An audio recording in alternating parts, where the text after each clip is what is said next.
Okay, example 4 is 2 over n squared minus 7n plus 12 minus 3 over n squared minus 5n plus 6.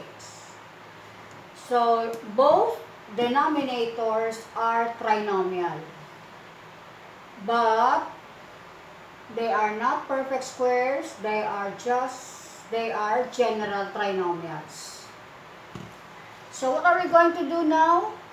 Is to find the LCD. So we first factor its trinomial. We have here n.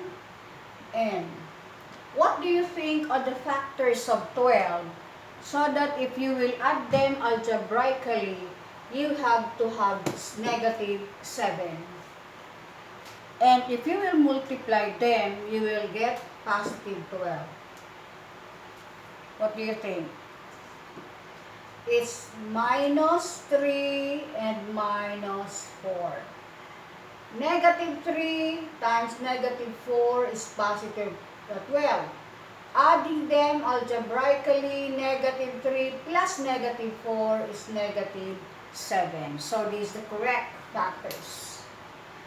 What about the factors of the second denominator? So we have also here n, and we have here n.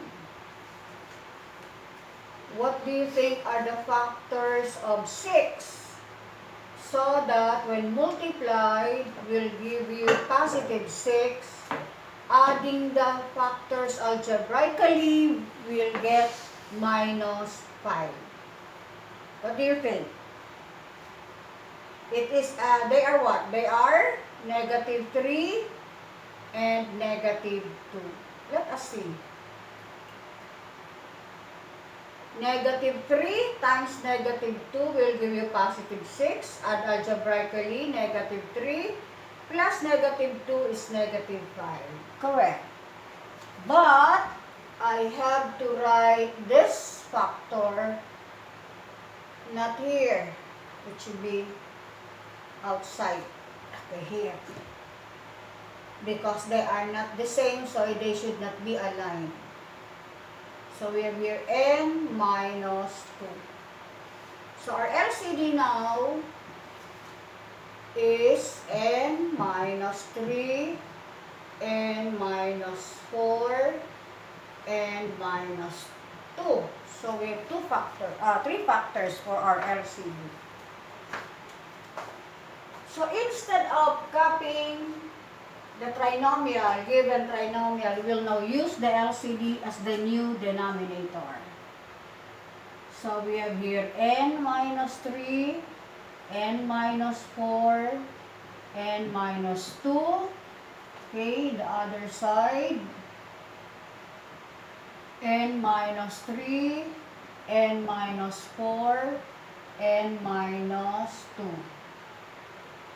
Okay, you have to write here 2. Take note, the factors of this trinomial are n minus 3, n minus 4. Okay, so that means we have to multiply 2 by n minus 2. So that the expression now will be the same as the first original expression. Okay?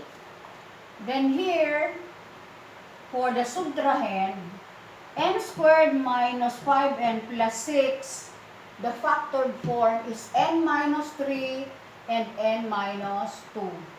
So we should multiply 3 by n minus 4 to make the whole expression equal to the original subtrahend.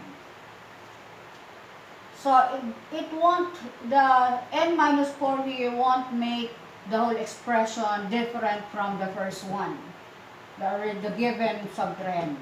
And so with this. Because n minus 1 over n minus 1 equals 1. Any number multiplied by 1 is the same number. So let us now simplify Let us first copy the denominator. The new denominator, which is the LCD. N minus 3, N minus 4, N minus 2. So we have here 2N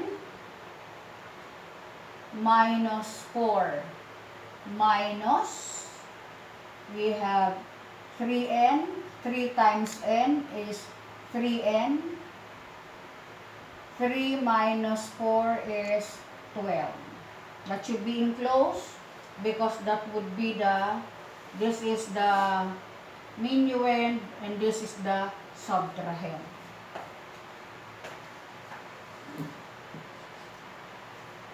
Okay, following the rules on subtracting integers, the minus will become a plus and the terms in the subtrahend should be changed to its opposite.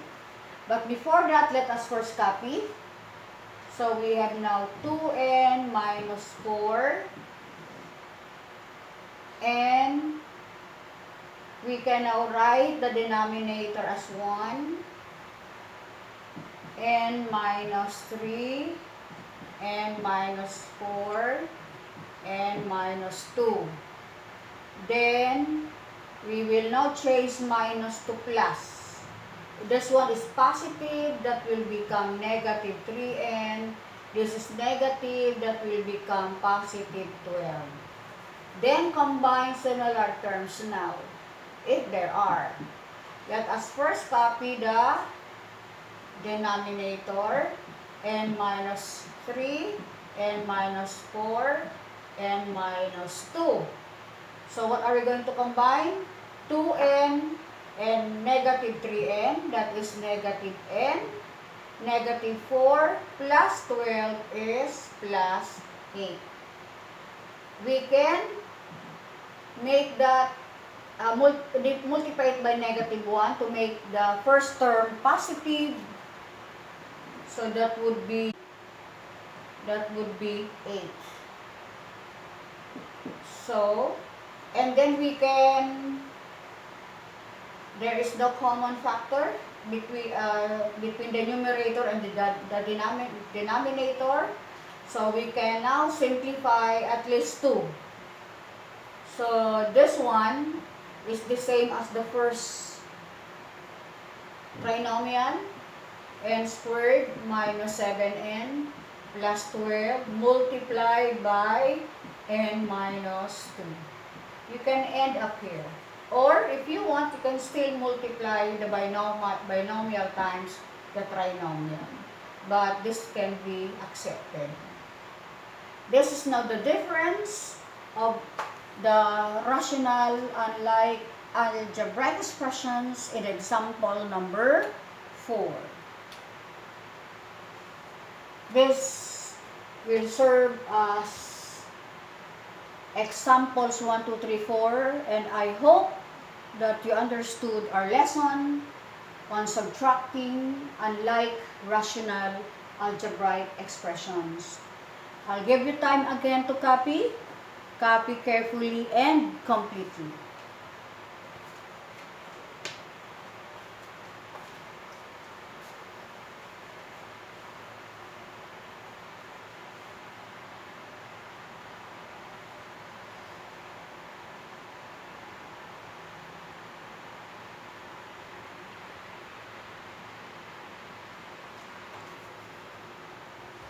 Are you done copying all the examples completely?